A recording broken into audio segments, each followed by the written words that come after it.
House of Dynamite is number six. Really? House of Dynamite, that high? That high. I love just movies that just make me clench my fists. Many people hated it. I didn't hate it. I thought it was cool. I loved it. Yeah. I loved it. And maybe it's because I went into it already loving everything that Kathryn Bigelow does. I mean, she could do whatever and I'll enjoy it like crazy. And to me, having done a movie like Point Break, like gives you a pass for life. You know what I mean? Yeah. You can do whatever. That's kind of, I kind of gave the same license to Rob Reiner. Because I think like in 95, he did American President, which I love. And I think 97, he did Ghosts of Mississippi, which is really well done, even though the rewatchability of it is not great. And then everything he does after that is just not good. But because he did Spinal Tap, because he did When Harry Met Sally, because he did A Few Good Men, like, bro. Stand By Me. Stand By Me. You do whatever you want. You made these things, so I could very easily just Control Alt Delete everything after a certain amount of time, you know? So that to me is what Kathryn Bigelow is at. It's like, but everything she does is incredible. And I love the tension. I love the different story lines that are connected in some way, shape, or form. Yeah. And I even love the ending, you know, which a lot of people complain about. But she is just like, I think I said this before, she is now, for me, the heir to the throne of Hitchcock's master of suspense. Yeah. Because she builds it up to a point where I think it's unbearable for some people.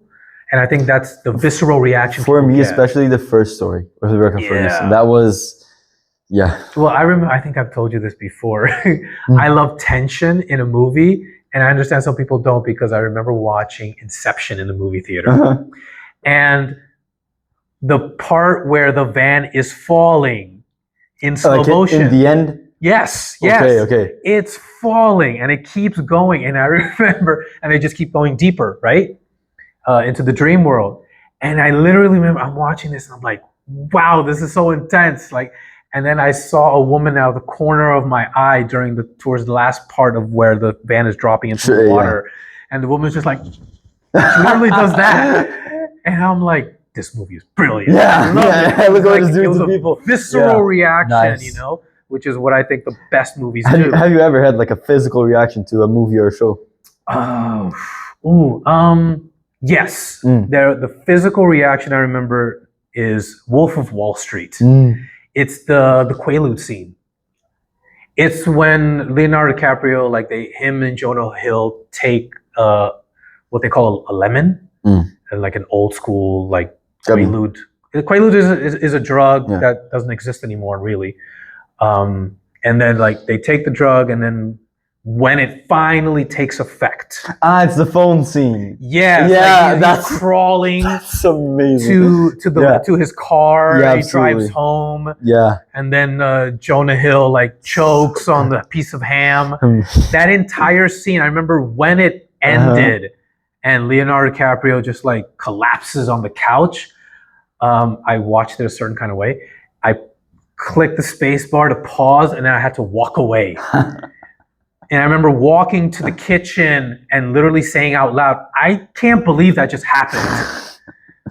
I was just so like, what? It was unbelievably acted. Yeah.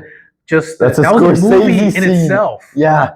You know? Yeah. And then I understood it even more when months later, I remember watching a thing that Leo talking about it, where he says he wanted a scene that was reminiscent of the scene in Goodfellas when Ray Liotta thinks he's being followed by a helicopter. Yeah. And so he wanted, and that's very much like a vignette.